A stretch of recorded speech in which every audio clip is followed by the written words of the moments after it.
Hi, it's Doug Lynner's Patch of the Week.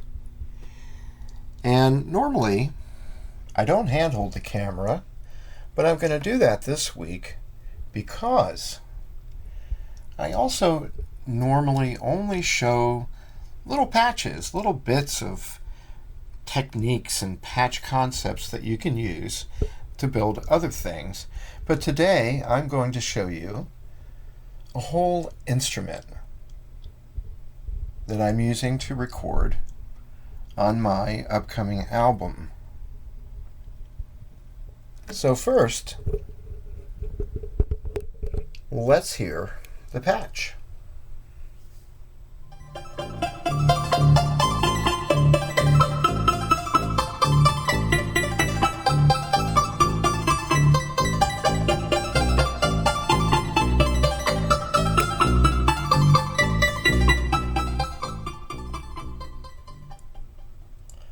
Okay, so you can kind of get an idea of what's going on, and you'll know what I'm talking about as I show this to you. Not all of my pieces use accurately tuned notes, but many of them do, and when I do, I'm very serious about it. And it's very common to see a tuner right here on my system at all times. And in this case, the tuning is a Dorian mode in its natural position of D. So that's all of the white keys on the piano from D to D, to give you a reference if you're not familiar with the concept already.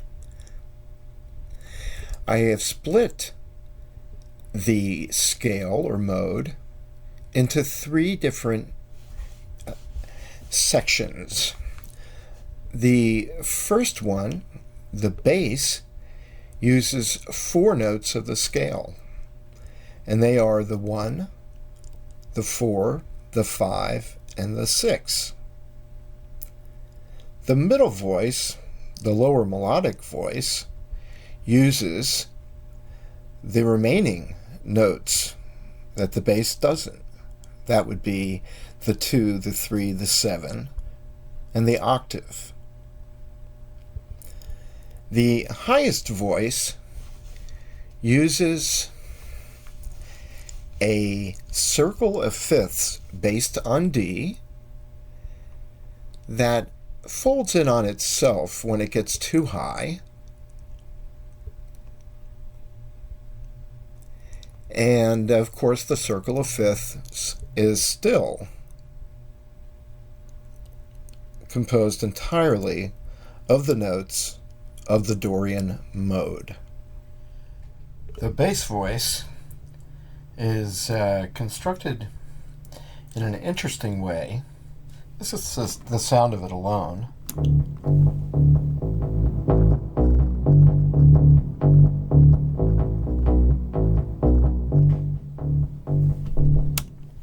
So the sound itself is not that unusual. It's just a 73 filter.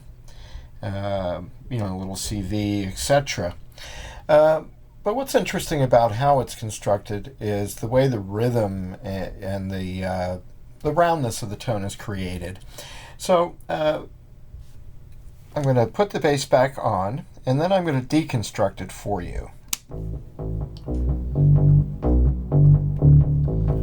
So there's 2 things that have been added to this voice, so to speak, or that are used to shape it, and they really make radical changes. So I'm going to break it down here. First, I'm going to remove this hold. You can hear already that the bass is very different. I'm also going to remove this voltage from the VCA. Now, perhaps that sound would be useful in some circumstance, but it wasn't to me. It's not what I was looking for. So what I did, I used the voltage that's associated with the primary envelope generator, and it's not the one for the bass voice. And I used it to control the linear input of the VCA. And that rounded off these transients that you're hearing. The clocks are totally unrelated, but in the context of the piece, of course, they sound very related. And the way that happens is that the window output of that first envelope generator is also taken to the hold of the bass voice envelope generator. And it makes this radical change. It also causes the bass voice to be in time with the rest of the voices, although its envelope generator is free cycling. Again, as you may recall, it's playing a selection that's sampled because of the difference in clock speeds and into different patterns created with the 1, 4, 5, and 6 of the Dorian Mode. The second voice is using the envelope generator that I had just mentioned. It's this one up here, and that's really the one that sets the pulse of the whole instrument. Here is the voice, or a voice, that's associated with it. It's the middle voice. It's the voice that uses the remaining notes of the Dorian scale, the ones that the bass line did not use, and those are the 2, 3, 7, and octave of the scale, or mode. Here it is.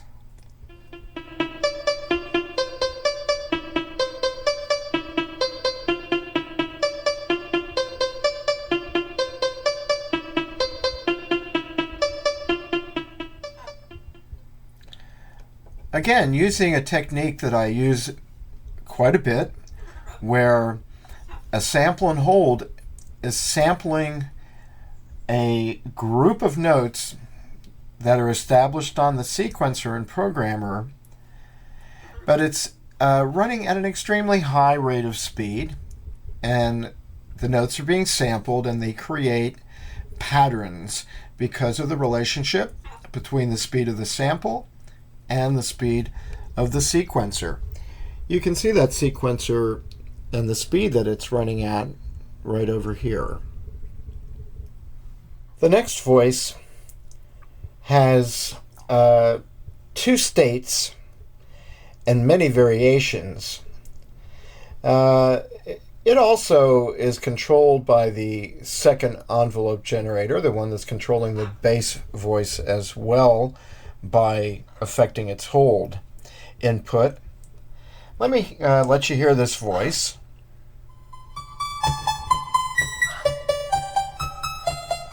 So this is state 1,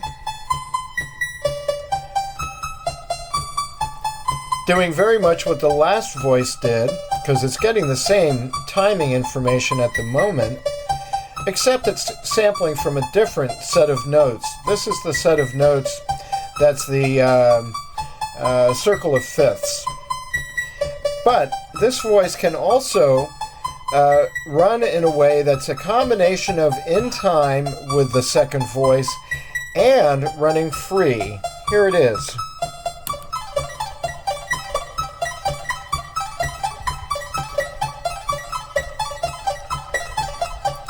So the speed of this and how it interacts can be controlled in a number of ways. I have an LFO over here made by a smooth function generator.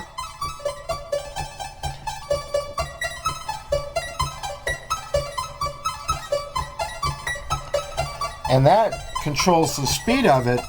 I also have a way here to freeze by, again, using the hold, this time on the smooth function, to grab a certain relationship.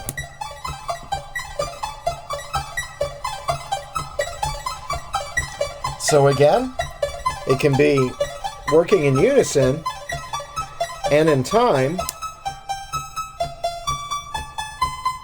or it can be free. What we have then is a usage of the Dorian mode, all of the white keys on the piano. It's been broken up in different ways between 3, or 4 different voices, depending on how you look at it. And information, voltages, timing, is shared between voices to make elements that are unrelated in their clock speed come out in time and in tune. So there you have it, Patch of the Week.